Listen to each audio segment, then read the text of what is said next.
Ujani update 4 August 2026. Ujani धरणामध्ये येणारी पाण्याची जी आवक आहे ती आता वाढत चालली आहे आणि जवळपास 89,000 क्युसेकनं पाणी उजनी जलाशयात मिसळते. त्यामुळं धरणातून सोडण्यात येणारा पाण्याचा विसर्ग हा सकाळी 8 वाजल्यापासून 80 क्युसेक करण्यात आलाय.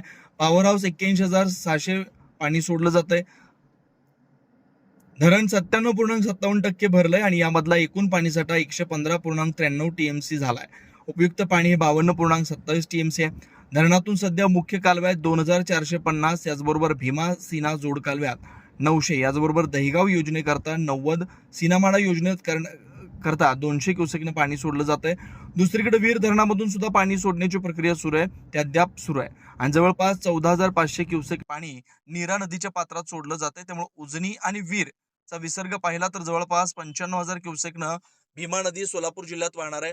काल हा विसर्ग 70,000 क्युसेक उजनीचा होता आणि 14,000 क्युसेक विसर्ग वीरचा होता. दरम्यान पंढरपूरमध्ये भीमा नदी आता 55,000 क्युसेकनं सध्या वाहतीये. उजनी आणि वीरचा विसर्ग 2 दिवसांपूर्वी कमी केला, त्यामुळे भीमा आणि नीरा नदीची पाणी पातळी कमी झाली होती.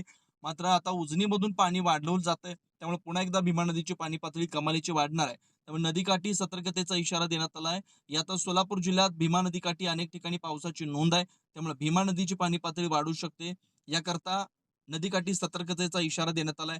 वीर धरण 97% भरलंय. नीरा खोऱ्यात अद्याप पाऊस आहे. भाटघर, देवघर, गुंजवणी प्रकल्पावर पावसाची नोंद आहे.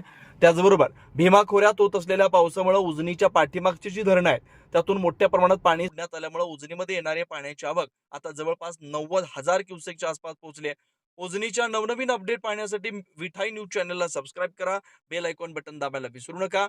आत्ताच ही बातमी आपल्या व्हॉट्सअप ग्रुपवर शेअर करा व शेतकऱ्यांपर्यंत पोहोचवा, जेणेकरून तेही सतर्क राहतील.